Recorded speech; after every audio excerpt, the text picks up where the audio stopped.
the way that I thought that I was going to start this out with you is last month I've had my company, my film company now for 10 years. So I started thinking I'm 36.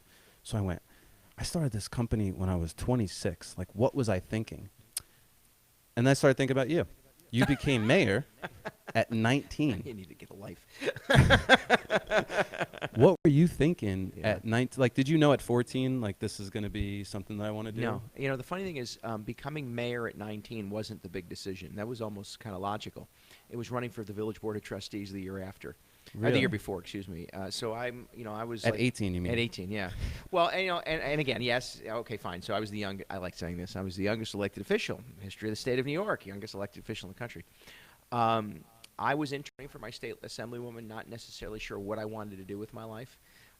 Politics was of interest to me, but it wasn't defining for me. I just liked being involved. I liked being around people. I liked helping out. At the same time, I started volunteering in my hometown, Tivoli, New York, northwest corner of Dutchess. And there were people who felt like I had something to contribute. And little by little, I was becoming more and more involved. And the elected officials were always saying no to every good idea that we had. And I finally had people encouraging me to run for the village board. And that was the big decision, because that was sort of changing my trajectory. I was going to go off to college and do what every young person does, basically go off, live some life, and then find a job or a Find career. yourself. Yes. Well, I was going to find myself either at Wagner College on Staten Island or at SUNY Cortland. I'm more than likely would have found beer along the way.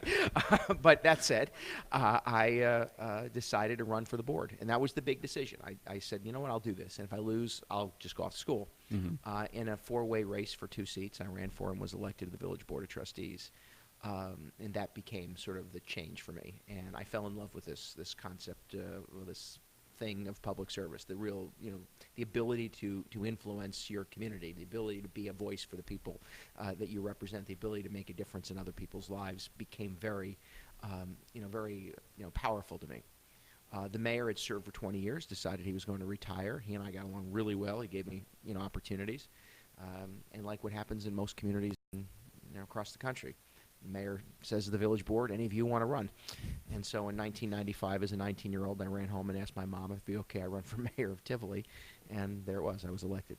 What qualifications do you need? Do you need a certain amount of people to sign up? To run for president, you need 65,000 signatures, I believe. No, or it's at least in actually a party. different in every state. So in order to be presidential candidate, it's different in every state. The Constitution says you have to be 35 years of age and a natural-born citizen. That's it. That's it. And a registered voter. I mean, you have to be able to vote for yourself.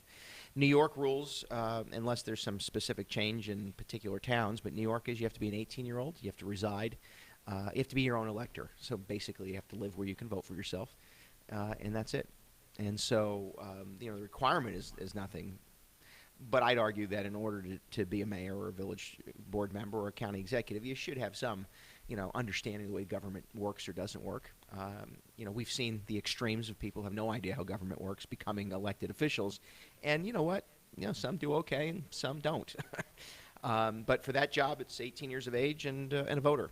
But in fairness, I was really earnest about what I wanted to achieve. So as a trustee, I really got involved. Right. As mayor, I spent 12 years. I was out paving streets with the guys. I was doing water main breaks. I could unstick a sewer line if you want. Actually, unsticking sewer lines would, I would have been really good in Albany. But I learned, how things worked, and I always wanted to be more prepared than anybody else because I figured coming into the conversation, being a kid, was always going to be my weakness, and that people would take advantage of that. So I became more educated about the process, the details, and that was really helpful to me because I do know how a street gets paved. So that mayorship is a 2-year term? And 2-year term. So you got elected 6 times. I did. Pretty good at math. Yes, thank you. That's good. So 1995, I was elected mayor, and I served 6 consecutive terms. I had opposition once. I don't remember what year it was, but one time somebody ran against me. Otherwise, I ran unopposed, which, if you're running for elected office, is the way to do it.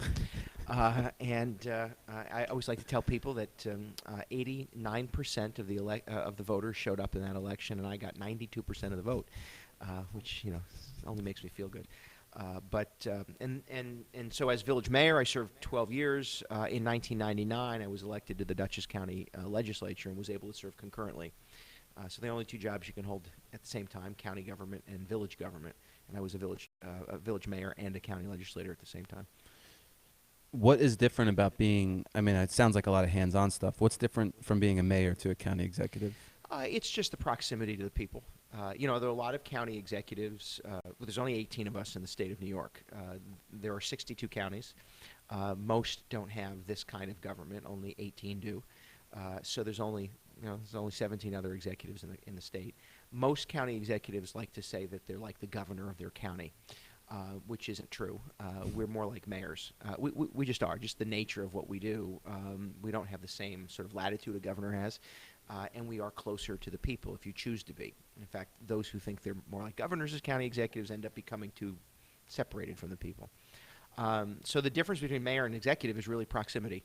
You know, it is still the same basic responsibilities. We pave streets, we respond to social needs, we, you know, keep the community safe. We have parks, we have, you know, transportation issues that have to be addressed. But you know, I'm now 17 layers away from, you know, the people that I used to just be out on the street with. So the one thing that I've done as county executive is treated a lot more like a mayor. So I'm out a lot. You seem busy. I am, and I want to be. There's no way. I loved the mayor that I succeeded. Woody Neese, Ed Neese, was a great guy. But anybody in Tivoli at the time would tell you that, you know, he didn't come to the parades, he wasn't in the community day anymore, you know. And he would just tell me, listen, I did it. You know, I did all that. I don't want to do it anymore. But I feel like you're obligated to. It is your responsibility as an elected official. You know, not that people line up to watch parades hoping to see their elected officials. But I think we're obligated to do it. But you know when they're not there. You notice when they're not there. And the other is I've gotten ideas, I've gotten yelled at, I've gotten complimented along a parade route. And the point is that I think you have an obligation to be among the people you serve. And there's no way to truly know what they think or who they are or what their concerns are if you're not out and among them. So my goal has always been to be just one of my own constituents and to be out in the community. When people call me Mr. Molinaro, I say, please don't. It's just Mark. I just did that when you first walked in. You did. It's always Mark. Except for you. You should call me sir, which is also my joke. But I just feel like the more we know each other, the more sort of accessible we are, the less likely we are to have those flare-ups that often keep government from solving problems and people from working together. And that's what I've done as executive, I think, and it's the way I treat this office. In the last election, the last presidential election, I asked my parents what was their biggest issue for them. You know, like what are you voting on? Yeah.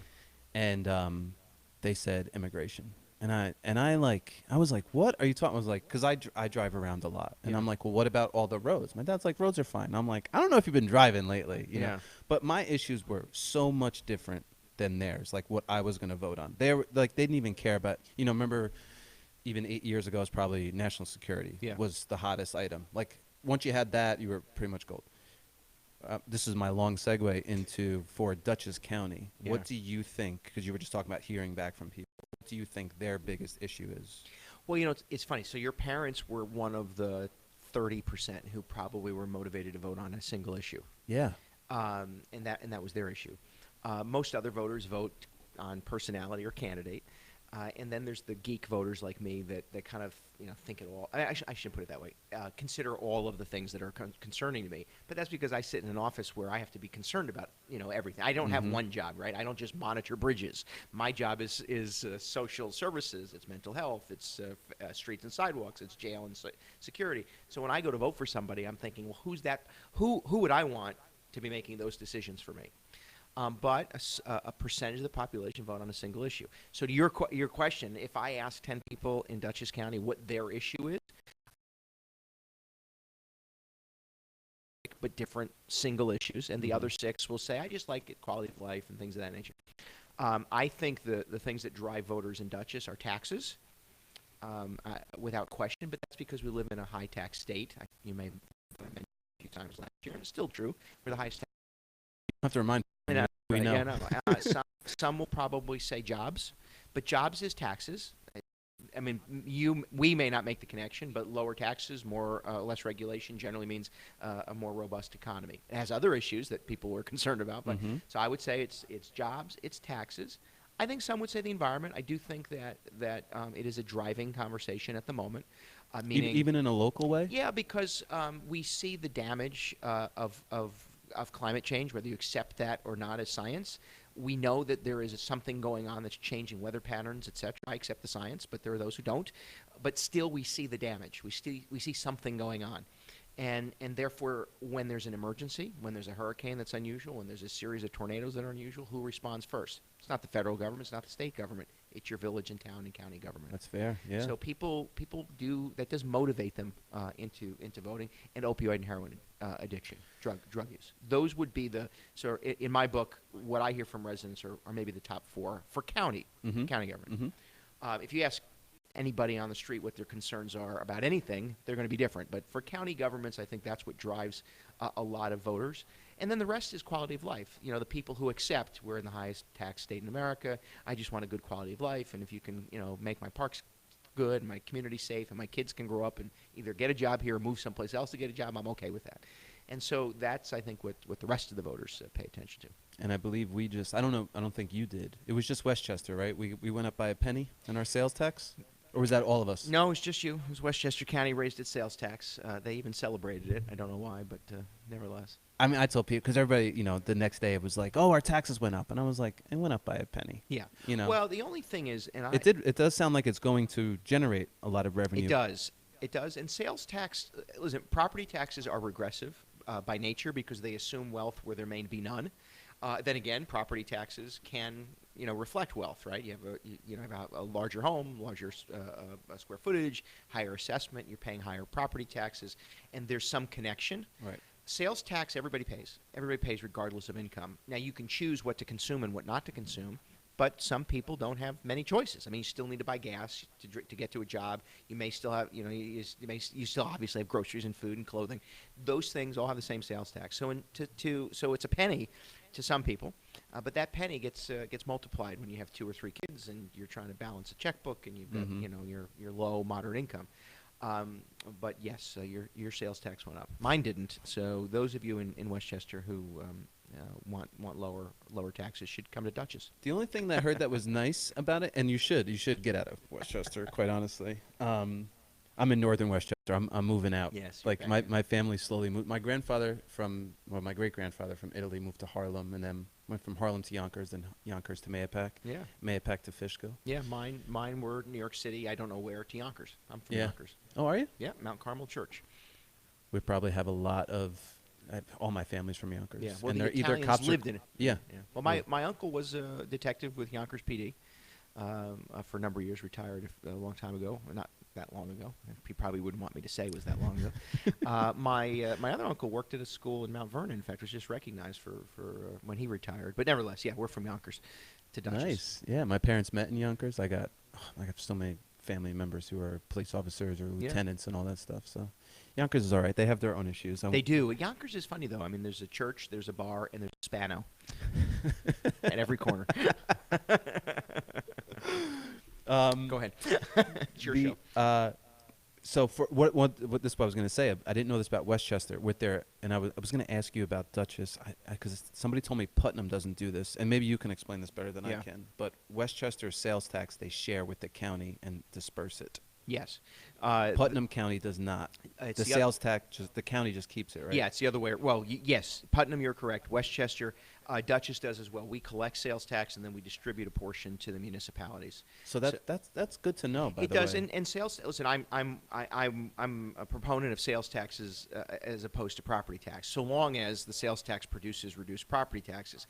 I don't know what the arrangement is in Westchester, and sort of the unwritten rule among county executives is we don't question what other counties do. It's it's your decision making, not mine. But in my case, we use sales tax as a means of stabilizing and attempting to lower property taxes. We don't use it as a means to pay for more stuff. And the reason is certainly that property taxes are pretty high. So in Dutchess County, sales tax is, in fact, the largest revenue stream. It may be the same in Westchester, I don't know. But sales tax is a pretty large revenue stream, mostly because everybody pays it. There's some statistic like that, like 40% of the people who pay sales tax don't actually live in a community. They're tourists, visitors, what have you. So for Dutchess County in our county, well, I think that's a pretty generic. It is true in Dutchess. I think that's a generic data point because you have folks who come in for conferences and working. Maybe they're temporary employees or they're tourists spending money. So at least you create a revenue stream that isn't unique just to the local resident.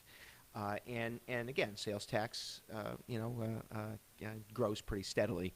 It's also very economically sensitive, so you want to be careful, right? If you don't pay your property taxes, government can take your property, sell it, and get the money, which isn't something we celebrate, but from a financial perspective, No, but it's you're very running stable. like a business. Like Yeah. you need to do that. Yeah, sales tax, ebbs and flows with the economy, so it's not as predictable. Well, I was also going to say, I imagine you like sales tax if you're going to increase any tax over property tax, because at least that's in your control. Like you said, you can choose what you're going to buy or how you're going to buy it to a certain extent. Well, right? both are. I mean, when I collect sales tax or property tax, we choose how we're going to spend it. Although county governments are unique in New York, we're required to do things that the state government in other states generally does. They're called mandates, right? They mandate us to do and deliver certain services. If you lived in Ohio or Virginia, the state government would do it, not a county government. That's unique in New York. It also is one of the reasons we have the highest property taxes of any state in America. But property taxes are so high that the public tends to be more upset about property taxes going up than a sales tax. In part because you do have some greater discretion. Yes, as a citizen, you have greater discretion about what you want to pay or buy. So you have at least some control over how much you spend. Yeah, property. You're kind of locked in if you You're own in. a house. Yes, Yeah. that's it. You pay what we charge you. I know that, and I don't know if you address this in your county or if you need to, but I guess in New York in general, it seems the trend has been, talking about the cost of living, that people have been moving out. Yeah. Is that true for Dutchess County as well? Are you seeing people from Westchester coming into Dutchess? Our population has been flat, which means that over the last decade, we've had just as much growth as if we've had loss. We are not seeing the hemorrhaging that upstate New York has seen, and that is true for much of the MTA region, meaning those of us who are in the MTA service area have actually seen population been relatively stable. Now, relatively stable could be a percent up or percent down. It's and Westchester percent is a pretty big, right? My county, it's a tenth of what your county is. But most of New York has been hemorrhaging population. We lead the nation in outmigration, meaning we lose more people from this state to other states than any state in the country. And it's mostly because of high cost, lack of job opportunities, and young people in particular are leaving. Long Island, I think that there was a survey done that 70% of 18 to 35-year-olds intend to leave Long Island within 5 years. My guess is that number is pretty steady for probably much of New York, except maybe the city center. And maybe you include Bronx and Brooklyn because they're seeing some growth. But I would bet you most 18 to 35-year-olds across the state believe that they will not be here in 5 to 10 years. If it was not for my parents, there's no way I'd be here still. Yeah, I mean, that's there's like it's almost anchor parents. I don't know if that's a term. I don't know if it is, but we're going to coin it right now. But yeah, I mean. But you know what I mean? I mean, that's the only reson. I mean, just all because. that means is that you don't like to cook for yourself, so. It's part of it. Yeah. You're not alone. I mean, that's sadly, this state has seen far too many families break apart. And listen, I don't want to get into the politics of it, but it is a reality that if you don't confront, it's a problem. And in fact, this last 10 years, New York City itself would not have seen population growth were it not for immigration into the city. It's the first time in our history that has occurred, that population has been held steady in the city of New York based on immigration, not on our own sort of growth. You just said immigration. I did. Yeah.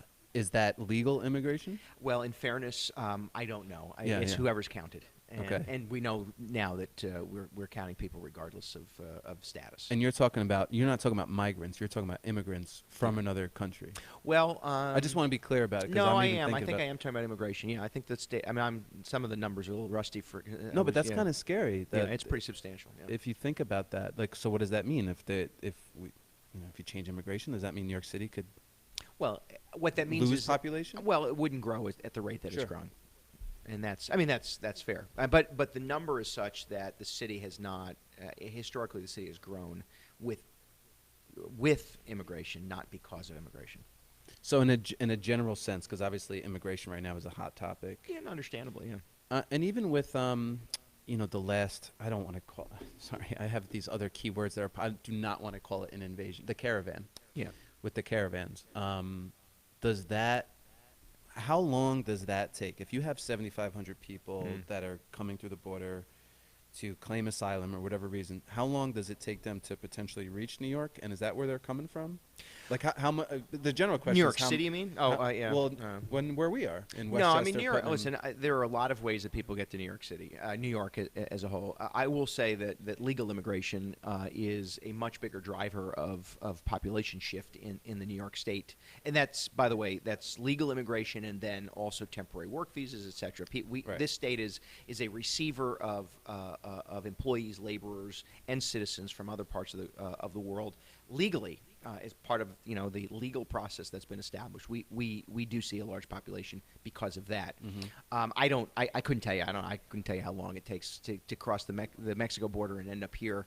But what I can tell you is that there are a number of reasons why we're in the position we're in, not the least of which being that America still is the beacon of hope to every people in the world, like it or not. And I think we should like it. The fact we are a symbol of opportunity that many countries will never experience, many people across the globe will never experience, and that is good that we are that.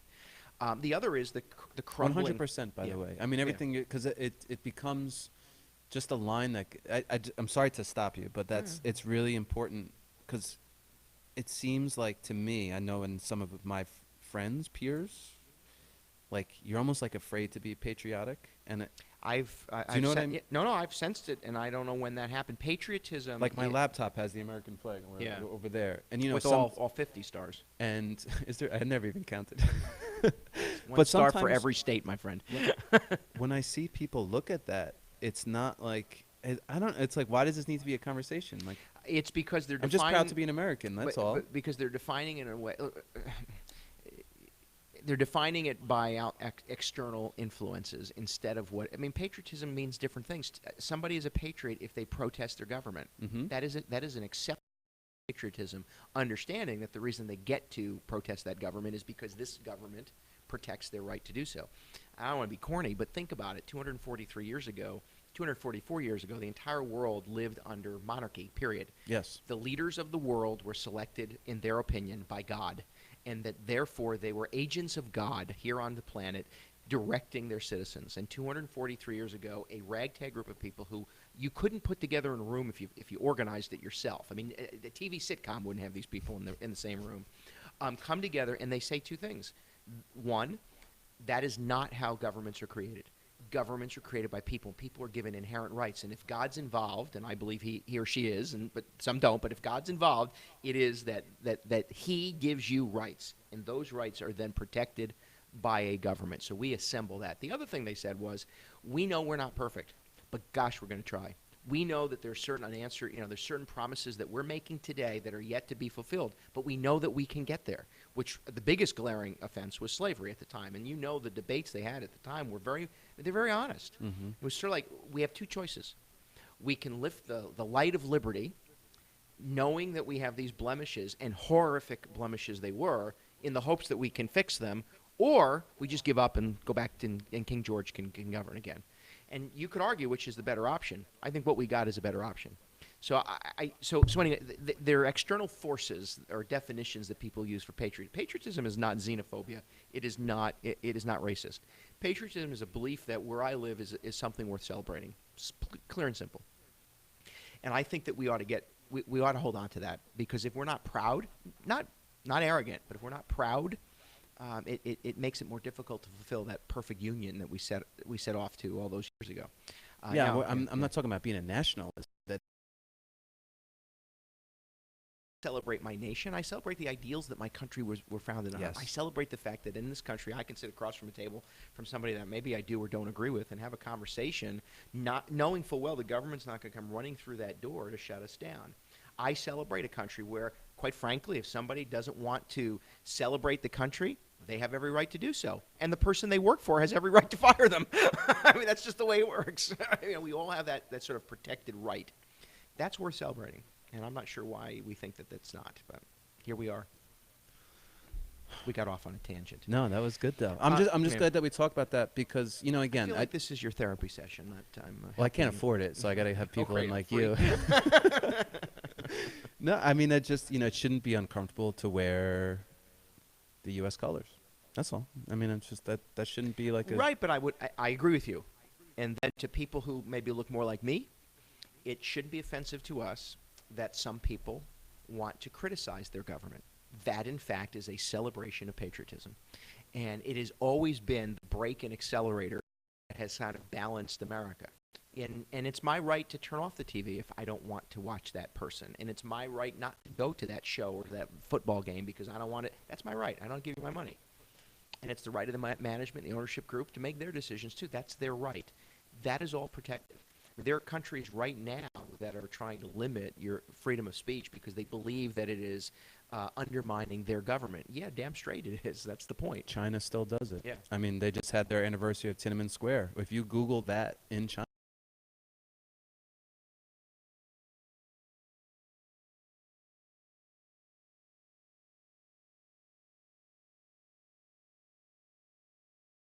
there have no idea like something like that even happened. It's only the older generation Yeah. that's still telling, even the ones Sure. that do it. That, Well, you're 35. What did you say? 36, yeah. So you were alive for the tearing down of the Berlin Wall. I was born in 82. Berlin was 84? Berlin Wall? No, no. Am I right? No, I'm not a historian. You're not right. 88. Okay, stop saying numbers. It was Reagan, right? George H. Stop. George H.W. Bush was president, and he wasn't elected till 88, so it was early. I wish I knew the date, so I could prove you 88 wrong. to 92. Yeah, Right. so it was in the 90s. I was in high school. But my point being that, listen, everybody looks at the world from where they are, but you have to also look backwards and not only look at at our faults and failures, but look at the advancement and success. The one thing you can say about this country is we are young. We're very young. In fact, the funny thing is people who are critical of America often say, you're just a baby. I mean, we're just like... It's true. But imagine the advancements this young child has had in 243 years. China has been around for how long? I mean, you're talking centuries upon centuries of history, and they still exhibit some of the same oppressive and regressive government nature that defined them all those years ago. Yet this country, because we are constantly challenging ourselves, sometimes in a polite and cooperative way, and sometimes we're just annoying each other, but we challenge ourselves to do better and to be better. And yeah, there are no steady, sluggish march forward, and that is a good thing. But I was listening to an historian, and he said that in all the regimes and ever in civilization, the average lifespan of a particular constitution is about 10 years. Yeah.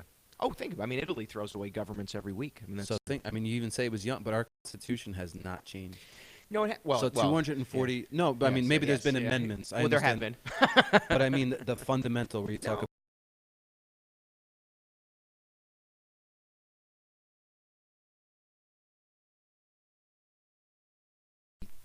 better every time remains. It's worth acknowledging and celebrating. And that is why it is okay to accept that we've not been perfect, because we never will be. But we do try, and that is something unique. It is very unique for people. All right, that's the end of our patriotic little. Is there like background music? Yeah. I mean, the orchestral.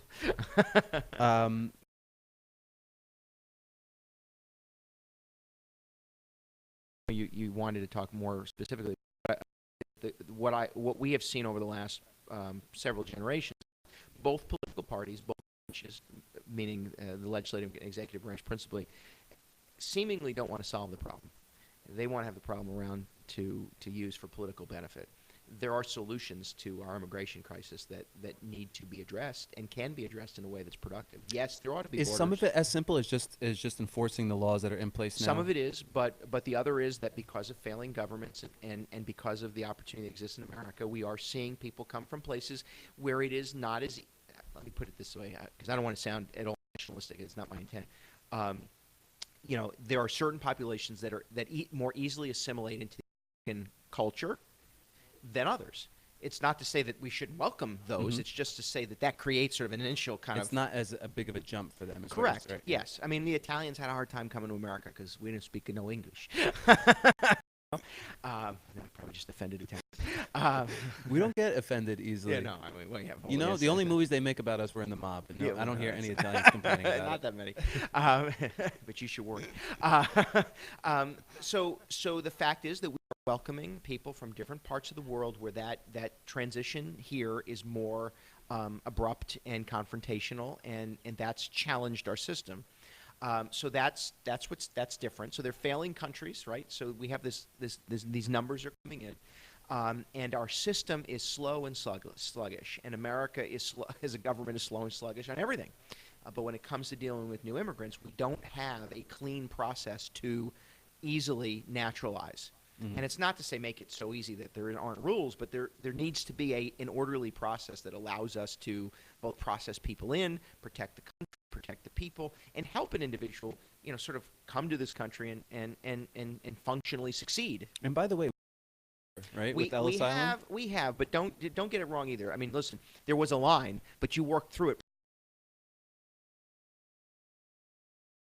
It is unlikely that my family was Molinaros. I mean, there are very few Molinaros where we come from. My guess is we were number 72 of the Molinares, and they said, hey, you're now a Molinaro, and they moved us in. I mean, it was a different kind of process. There also wasn't the ability to wage war across worlds, across seas.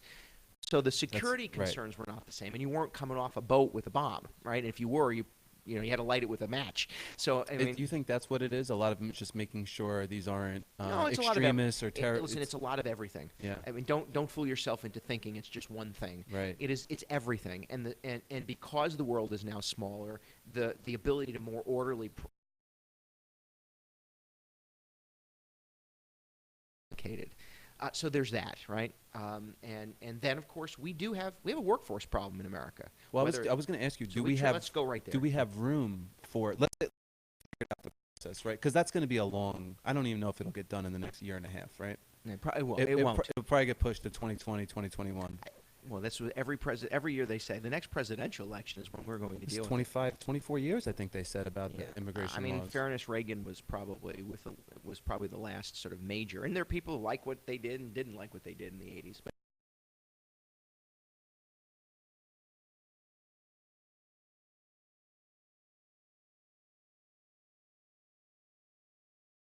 I don't know what is a normal amount per year. Do we have room in terms of housing, in terms of jobs, in terms of all well, I mean, that? the Is there a short place answer for is them no, to not go? really. But Okay. but the truth is we ought to be confronting those problems too. But at the same has tried to prop up, democracies in other places, and I dare say capitalistic forms of government, course of economy in other places, because we want them to have similar opportunities if they wish, right? If the citizens of other countries, You can say capitalism. You're in a capitalist I mean, building right well, now. You're making money. Well, not right this second, but otherwise, you probably lost money today.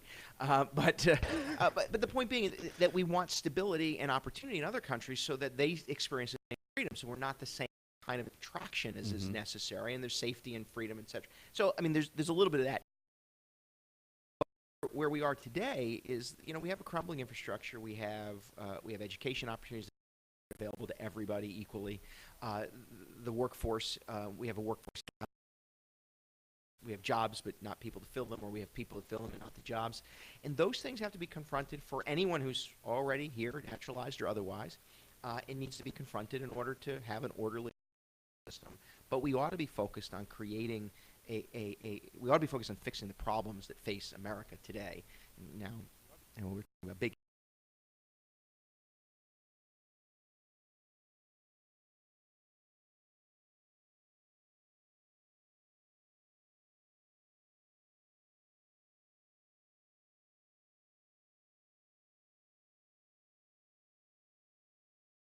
check, but we don't ever really work effectively on how to implement that. And that, I think, is where our failure's been. Maybe this will be my segue into MTA, because Okay. I know we want to talk about that. But Well, you do. I do. Well,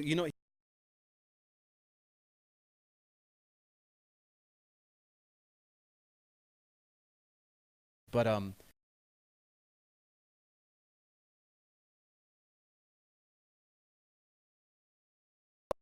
right. So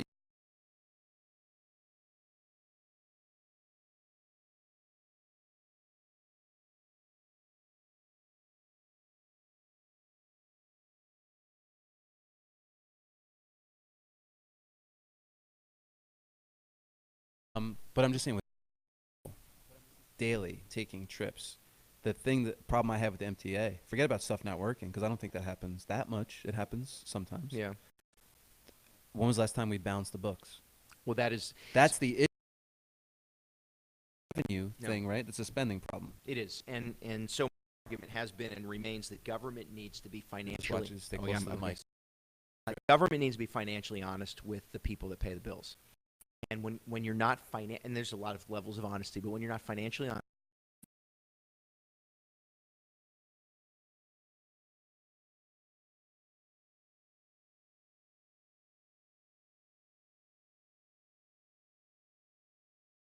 Never once measured whether or not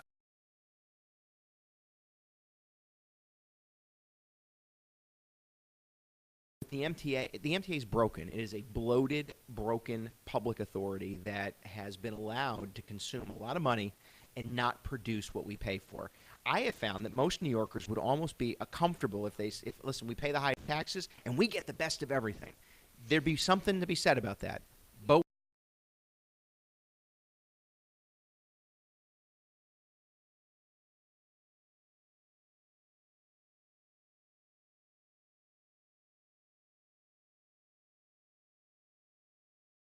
invested effectively, and then we gave stuff away. We gave it away to employees and to vendors and to contractors, and decision accountability without a great deal of transparency. So there's no way to be honest with people and say, I need another $1 billion, and this $1 billion is going to produce this.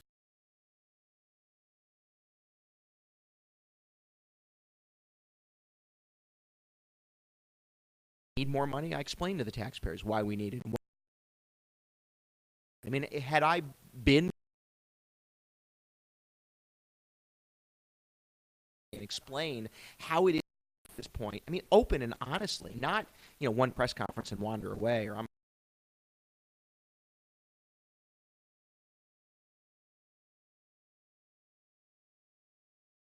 of this onion, this mess that's been created, and say to the public, this is how we're going to rebuild. This issue is beyond the waste of money. We've allowed it to deteriorate. And it's one thing to fix a street, right? If the road's broken and you want to fix it, you could at least reroute traffic and kind of build on top of it. Mm-hmm. I mean, for much of the system, you're underground. There's only so many places you can go, and it's very expensive. So that just said, there is the infrastructure itself is failing, and then the system is just broken, meaning the administration. We're not getting what we're paying for. So there's too many administrators? Worse than Noah's Ark. I mean, there's like 4 of everything. The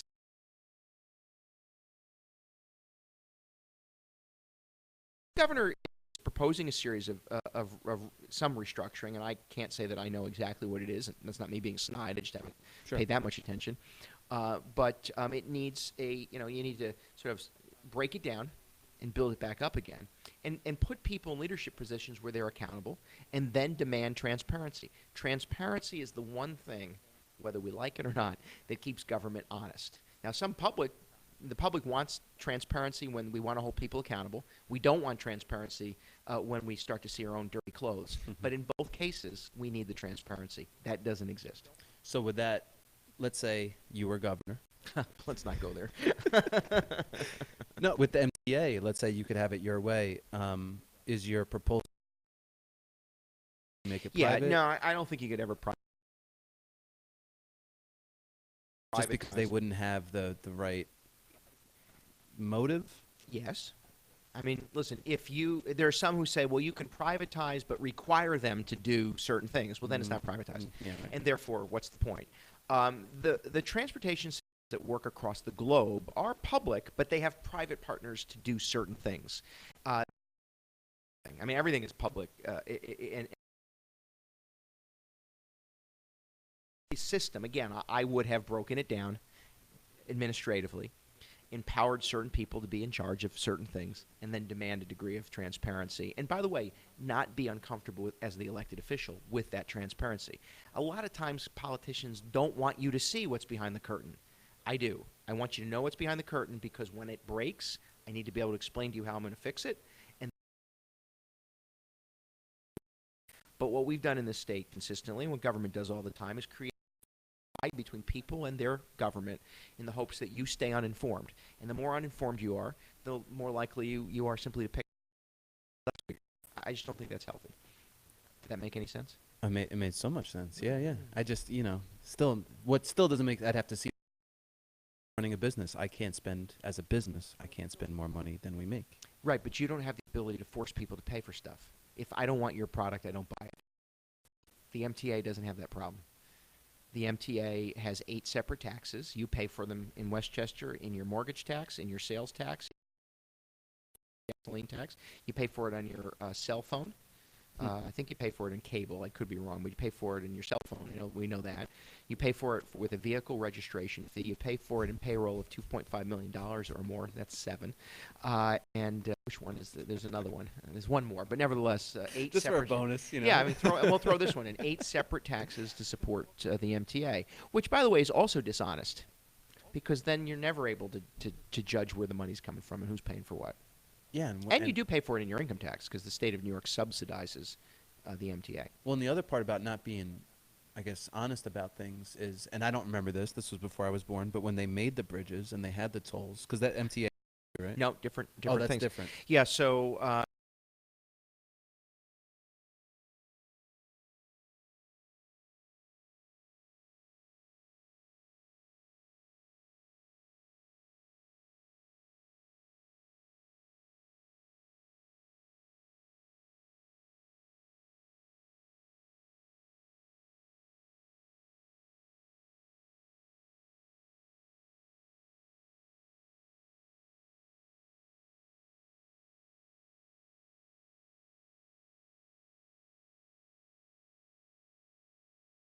crisis, I said, I need some revenue.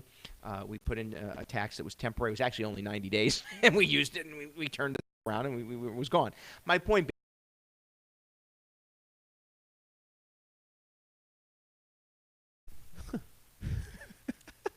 Isn't that wild? yeah, well,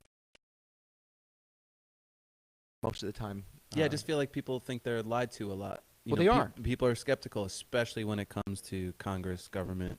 Yeah. Sorry, I mean, No, they are lied to. They're lied to often. But the other is voters let them get away with it. And That's it's mostly fair. because we pick parties. So if my guy lied to me, I'm willing. Wrong. It's not healthy. We don't, necessarily exactly what I. That's not exactly what he.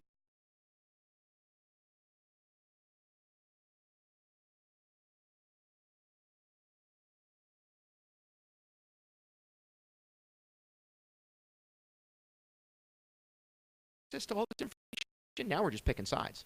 Yeah, Now it's not you. I mean, you know what I mean? really like being a politician. It's all excitement all the time. I mean, do you like to even be called a politician? Is that okay? I don't. I used to say I was like offended. Call me a public servant, which I Right. am. The reason I don't like the term politician is because you don't. Do you know what I mean? It's like you. I mean, it's not like you walk around saying to somebody, "Well, you're a cowboy." It's like, "Oh, you're a politician." Are kids growing up and they're still saying, "I would like to be president"? Or Are there? is They're that- understand why, but again, we by becoming, in some cases, intellectually or ideologically lazy, we've allowed it to happen by becoming more.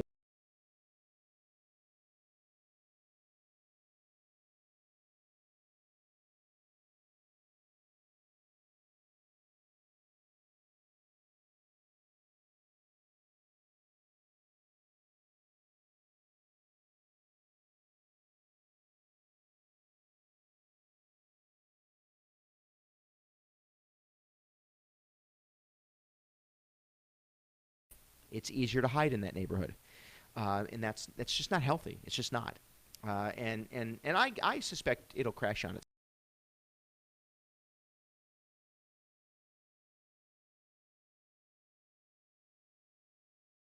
social media? Yeah, and the data that's collected by social media. And if you don't think that they're collecting your data, you're missing out. Oh, Trump doubled down on what Obama did in terms of that data collection. Question. No. Surgeons with how they Oh yeah. sent their message. Yeah. out. So we've gone into I don't know how many different tangents, but This is why I like this is how my life is with this is why I like That's this. fair enough. But so I mean,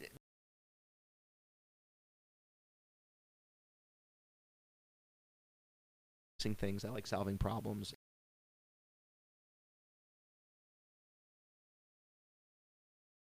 logical bents. But I have always found that we might start from a we always and it's like it's either turkey or it's beef. Never will we have.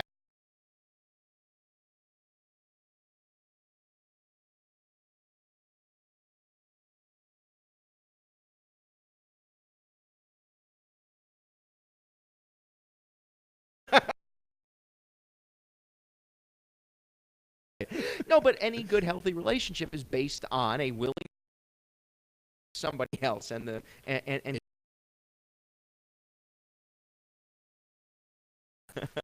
First thing you need.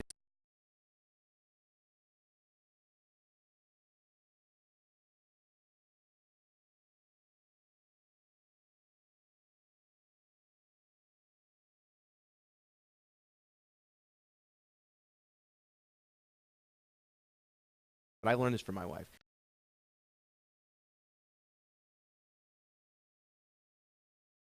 The way I receive information, it's not entirely up to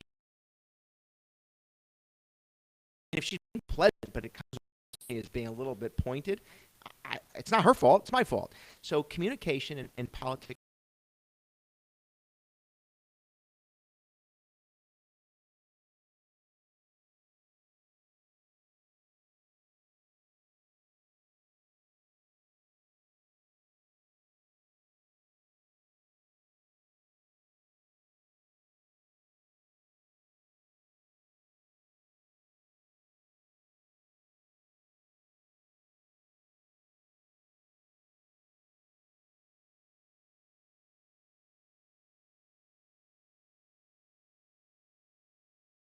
That's amazing if you. I, No, I mean there are seriously. very few things that offend me. Most people get offended. I'm Yeah, I not understand. making a statement on society right now. No, don't. But Most of society. no, will- but so many people get offended right now just in conversation, and I think it's okay to say what you feel. And Oh, I have friends who say, "Oh, now don't get upset." But first of all, I'm not. I mean, unless you call me or my children, I mean, I'm not really. There's no need to be.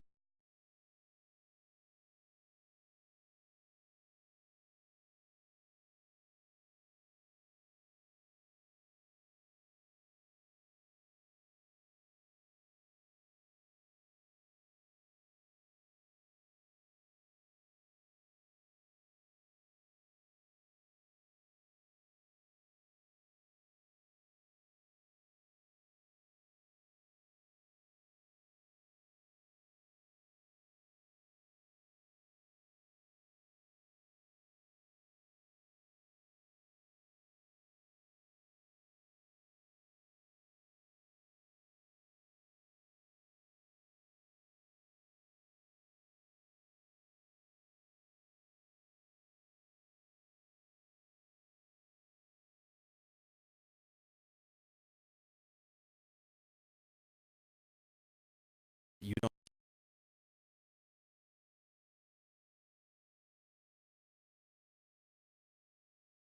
realize, hey, You left the window open. you did something wrong.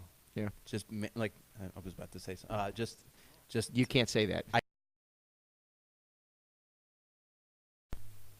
won't happen again. Yes, but the key is not to say you're sorry all the time because sooner or later it won't mean anything. Once a month. Is that what your dad said? What is One of the things that I'll say to you, because I feel like you have, I'm sure, future aspirations in your political career, right? Yes, although I will tell you, and I'll let you get to your question, but I mean, I was sad that I didn't win last year, Mm-hmm. but for a moment I allowed that to steal. It did. It did. But go ahead. Just because you saw and experienced the ugliness.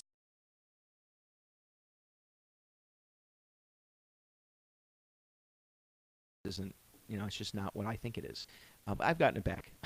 No, it's great. Yeah. I'm Thank glad you. it's back because you wouldn't be the same. Um, I'm gravitated towards you because you seem like a real person. Talking to like somebody who's in politics and just used. So I'm just. Let me go on a little rant here. I had met somebody very close to the Romney family campaign when he was running Okay. the last time, and she would call me up. Not like I don't know. I don't understand politics and how to advertise and messaging and all that stuff. But I'm a person. I'm a voter, so I can give some feedback. There were certain things that I felt when Romney was running that he didn't do right. He just didn't run a good campaign. Yeah. After he lost the election, he puts out on Netflix a documentary. That was brilliant, and you would have voted for that. So you already know my point. Exactly. So she comes back. It was after the election, and I was talking to her, and she said, so what would you have done? And I said, he just needed to do one thing that might have, because it was a close election. I mean, relatively speaking, yeah. All he had to do, like you said, release that Netflix documentary. First, yeah. Or be the person after that. So same thing with Obama. You can disagree with. Oh no, he that was man. he came across very authentic. He ran an amazing campaign, but what he did smartly, and I don't know if smartly is a word. It is. Intelligently, is years before he started running, he Yeah. wrote a book. Yeah. And that, because nobody knew who he was, that book explained his story before anybody else could. Yeah. Basically, he beat everybody to the punch about Yes. telling his story. Because if they were leading with some of the stuff they were saying, it would have been a different election. So I say all that because, what I hope one day, if it ever happens, is, it's almost like the same thing for you. I think that people, what you said before, people vote on personality, right? They do a lot of times. Yeah. And I see, like, especially with the younger generation, if people are going to start going after younger voters, you can't talk to them the same way, and they need to know more about you as a person, Yeah. not the politics. No, and So what I'm yeah. hoping comes across today, and there's not Yeah. really a question here. I'm, just, Oh, I'm, good. I'm actually I can go finally home now? revealing why I'm you're here? It's just for people to see, Mark. Not that you are guilty of anybody who does ads and does like fake speeches and all I that have stuff. never delivered a television in my life. 25 years of politics. Don't start.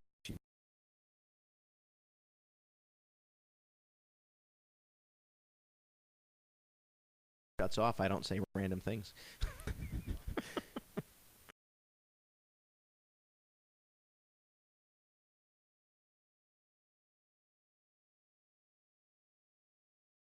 That's who that person is, and I don't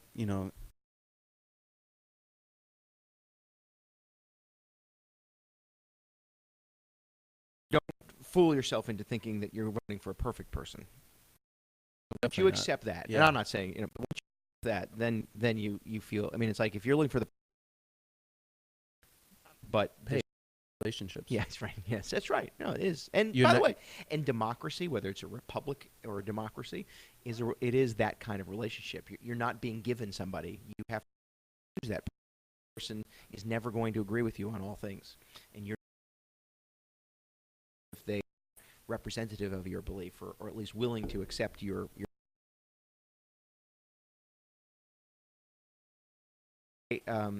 your point about younger voters. There is a demand, I think, among younger voters to know whether or not the person's authentic. And by the way, it's why certain characters who hold elected office, despite that they may not be the norm, are acceptable because that's what he or she really is. So I'll accept the warts because I know that's it. But if it's an act, I don't know what. And it's actually kind of funny. We saw Hamilton over the weekend. How was it? Oh, it's brilliant. And they do justice by the character. I'm right of center. The show didn't offend me in the least. It was a really good presentation. Why was it? Do most people on the right get offended? There are Do some they who get think upset it's more liberal than It was a really good reflect. I mean, I'm partial. Lynn Miranda wrote it in at Vassar. At Poughkeepsie, really? So, I didn't know that. But so the presidency that brings the election that brings Thomas Jefferson into office is a tie among the electoral vote, gets sent to Congress, and Alexander Hamilton has the most influence among members. Hamilton, they do. And he said of the two candidates, I hate Thomas Jefferson. I never liked Thomas Jefferson, but I know what Thomas Jefferson believes in. I don't know exactly what he believes in at all. I'd rather is authentic and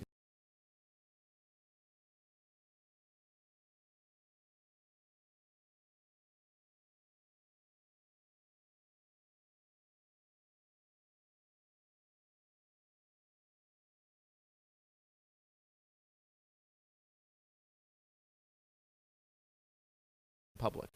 So when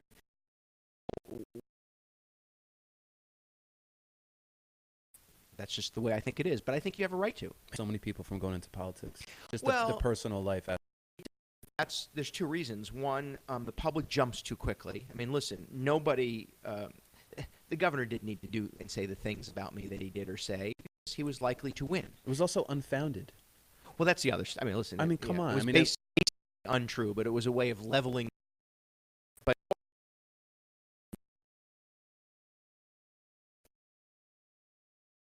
really, it reflects more on him than it does on me. So number one, I do. no, and I Yeah, wasn't. and I saw you were just like, you'd be like, oh, come, all right, all right, you know. Are we really doing this? I mean, that's. I mean, you have no idea. I kept saying to myself, don't embarrass your family. Don't embarrass your community. That was the one thing I just didn't. And there were times I wasn't happy with my presentation, not just the debate, but throughout. And there are things that I wouldn't do again.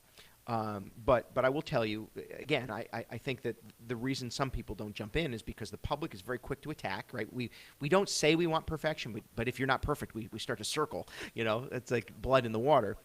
And the other is that the candidate isn't comfortable with themselves. Mm. And, you know, I'm perfect. Listen, I know my strengths and weaknesses. I'm perfectly comfortable with who I am. That's it. What is one of your strengths and one of your weaknesses? Listen, Obviously one of your strengths is you're and I'm so glad that you're smart because you're an amazing speaker. well, you know. So it's great that you have something to say. I really challenge myself to speak and communicate well and to know who I'm talking to make sure that I'm speaking to them. Right now, I don't know who I'm talking to other than you. And I should have said this earlier. I'm so like it means a lot to me, and I'm honored that you even said yes to this. Oh, you think this is the only time? What, that you've said yes to me? No, that we're going to do this. I'm going to use you now. I would love to do this a lot. We should. I would love to have a debate here. Well, let's start with just talking. Okay. I also sometimes don't listen when I say I should. So you know that is a bit of a weakness on my part, where I'm too. I mean, I know what the solution is, and I don't spend enough time trying to listen to make sure I'm right. And that's you know, you get ahead of yourself. So sometimes people just want to be heard. They don't even need you to do anything. Most of the time. Oh, really? Oh yeah.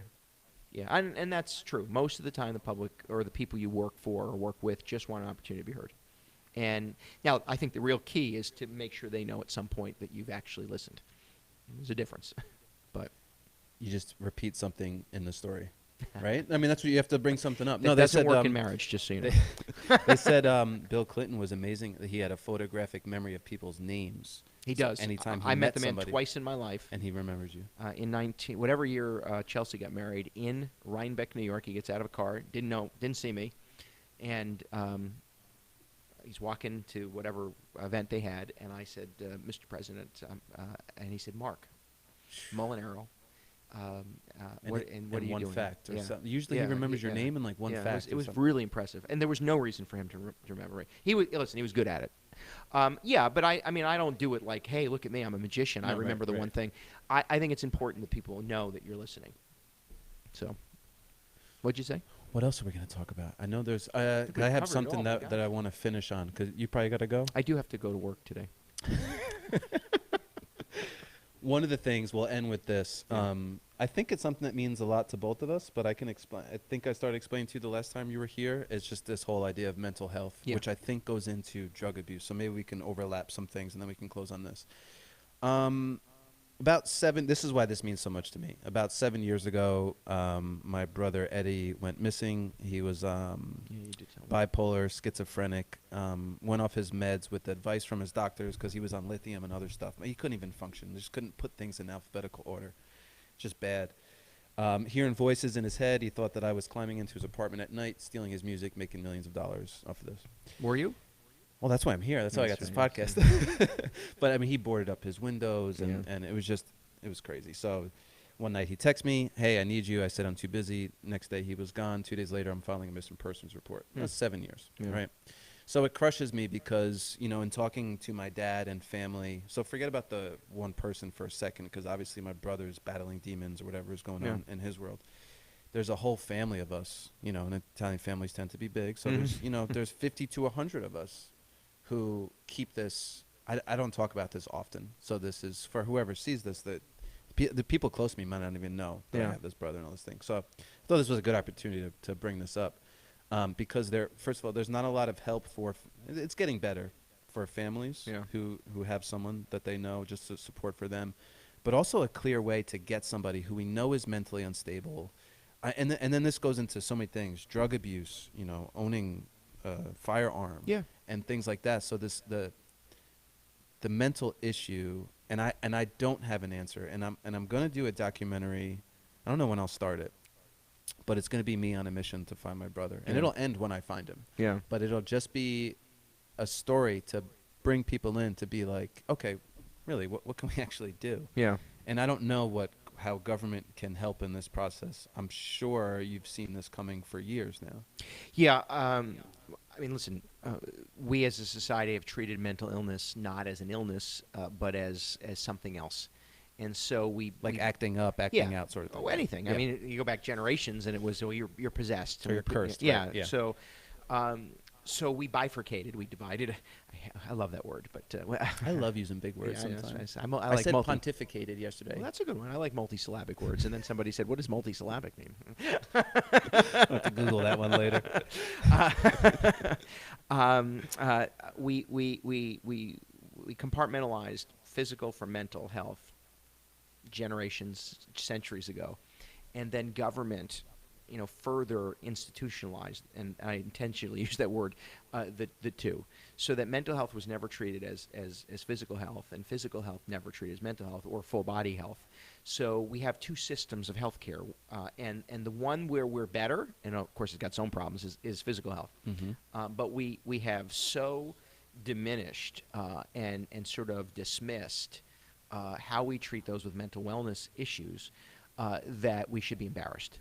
And what we've created is the stigma around it. So first, if you're dealing with it, we don't acknowledge it. And I will admit to you, Italian families are pretty stubborn when it comes to mental health. There are different Oh, for sure. But Well, that's what I mean. Yeah. That's one of the problems in my family. Yeah. And I'm sorry to anybody in my family listening, is that the old generation doesn't talk about it. yeah, yeah. And So- we have so- to. Yeah, I know. And that's where you start. I mean, you have to break through the stigma. Otherwise, the person is never going to come forward for help, and we're not going to know they need it.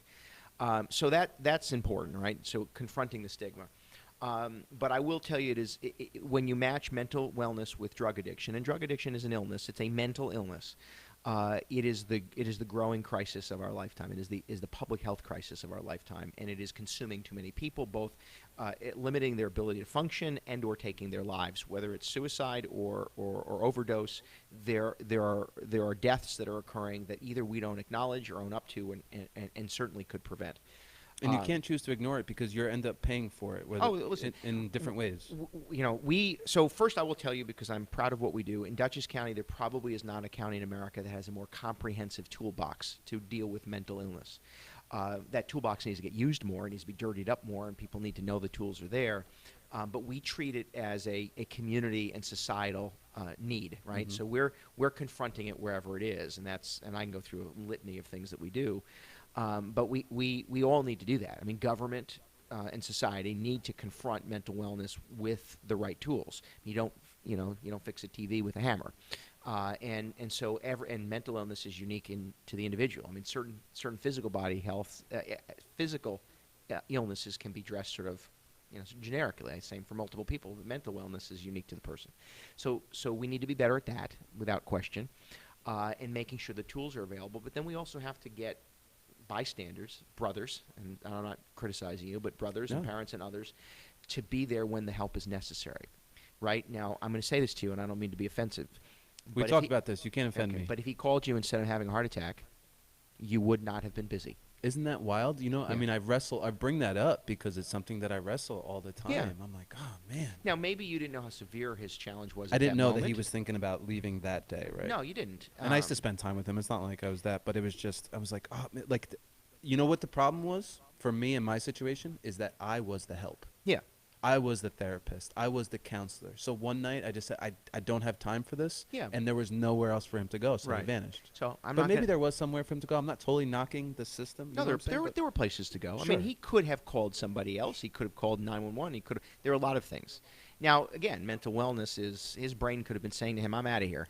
100%. Period. Yeah. I don't care what time he shows up. I'm still out of here because Mhm. I don't need him. I just Mhm. want him to know I'm leaving. You know, you can't. You never know.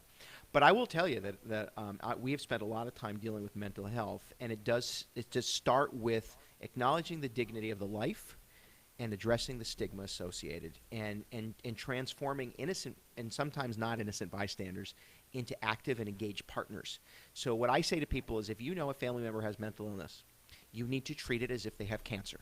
What would you do for that person? And then also confront your strengths and weaknesses. Some people are not caregivers, but what can you offer to be helpful? Mhm. How can you be effective? Or who can you engage in that person's circle that will be there? And also acknowledge that they're going to fail. You are going to fail more than you're going to succeed. They will fall off the wagon more than they're on it. It They is will going to be a backslide. bumpy road. Absolutely. That's for sure. But we wouldn't give up. So listen, whether it's out of guilt or desire, the effort to go find him, right? It's both. Well, but fine. And if that's what But motivates you, great. whatever it takes to help out the next person. So That's so what I'm you- about too. so I would offer to you, you can't say, well, I should have been there at that one time because you're there now. Mhm. But we need more people to know when that one time is, that they're sensitive to it, that your radar is up, your antenna's up, and kind of saying, okay, I get it. I get it. I can't be there, but I know mom can. Or I can't be there, but I know he's got his friend. Listen, even if it's his drug dealer. I don't know if he had a drug issue. But, Sure he did. well, but there are circles of people that influence. I need to know who they are. And I need to be able to say in that moment where they need help, I need to activate you. And I don't need you to turn him in. I just need to know that he's at a place where I know he's safe, right? And then we'll try to wrap the services and the help around him. There's not a simple government answer. I think governments need to do more. I do. I think that what we do in Dutchess is very, very unique and aggressive. It's not enough. We're not perfect. Government Everybody's guessing right now. I mean, to be honest, to be fair, I mean the well, doctors. but mental illness is guessing. Right. No, I mean that's what I mean. I mean, especially for his case in particular, the answer was drugs. Yeah. And then me and my father are looking at him, and just he's just like a zombie. Yeah. And where it's like, is this the answer? And we get it, like, but we're just like, that's our brother. My dad's like, that's my son. Is that the best? Like, because my dad was like, I'll do anything Yeah. for him, whatever it takes. But that's the best we can do. But there was no plan B, and maybe things have changed in the last 7 years. Well, but they and he haven't was also changed- diagnosed late. Well, I would So also it's say another that's key the other factor, thing, yeah. and that we have to be better at identifying those signs earlier in life. And some of it is stigma, right? We kind of know, we don't pay attention. Oh, I think my cousin's doing drugs, but Well, I don't he was really. diagnosed as a troubled kid. He got sent away to camp to But that's- like a disciplinary camp. Right, and what I would argue to you is that is systemic failure.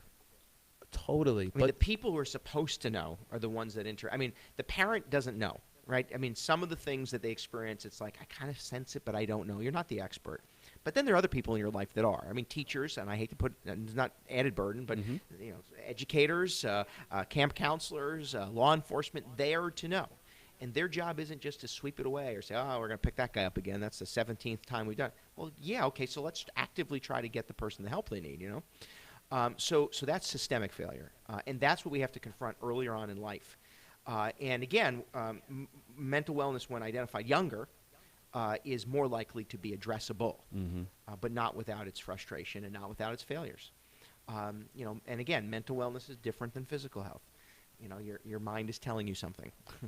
And, we've got three voices, right? You have the voice that I use to communicate with you. I have the voice that I use to communicate with me. And then I have that other voice that I kind of hear in the back of my brain that no one else hears. And if they're saying different things, which is mental illness, I'm having a hard time deciding which one I'm supposed to listen to. And That's a great way to put it. I think I mean, you understand it. I mean, we talk to people. I hear my voice. I hear what I think I'm saying to you. And then when I'm stopped talking and I'm at home at night, I know what my brain tells me. And if my brain is actively conflicted with me, I got something I was wrong. just thinking about what my brother used to say to me. He goes, Jeff, I know that the experts tell me that this voice isn't real, but he goes, to me, it might as well be. He goes, I hear it. It tells me to burn down this building. And who are you listening to most of the day? Yourself. The only time he didn't hear that was when he played his guitar, and that voice went away, and he was Yeah. at peace. Well, But how you can't play guitar 18 hours a day? He no, tried. you can't, but you can figure out. And again, it's unique. And I'm not saying that. Listen, I'm not an expert, but we could figure out what in that playing guitar silenced the voice. Mm-hmm. We can figure out how to do lots of things. I mean, I can figure out how to have my phone. I have Alexa at my house who I talk to as if she's a real person. Right? Go get me this. Turn on that. Turn off that. I mean, you know as well as I do, we have the capacity to figure that out. Mm-hmm. So what in playing guitar, which was the unique way that maybe he was able to settle and silence that voice, what is it that we could do to make that sensation real for him so that he doesn't hear the voice anymore? And if you tell me the only way to do that is to silence him with drugs, I think we're missing out on something. I'm glad that you said that. Yeah. Really, I mean, because that was like our thing. It's like, all right, drugs is fine for now, but hopefully that's a Band-Aid and not like the stitches. The you know? problem is that in some cases, and listen, I'm not pretending to be an expert. I didn't sleep at a Holiday Inn Express last night. I'm just No, but I to say saw what it. I'm think. telling. Yeah. I mean, I could see it as intervention to say, okay, this person's harming themselves or somebody else. Yeah. Intervention. Sometimes the drug fixes the problem. Sometimes the drug simply masks the problem, Mm-hmm. and sometimes the drug it makes the problem worse. Mm-hmm. And the question is, what is the right response at the right time? But there are things we know that occur throughout a person's life when they're dealing with mental illness that either that either we could identify younger to kind of manipulate and assist with, or there are moments in time that are traumatic that trigger something that we can, if we unravel that, can try to fix it. We know those things. We just don't have a system that is unique to the individual, and therefore it's expensive and complex.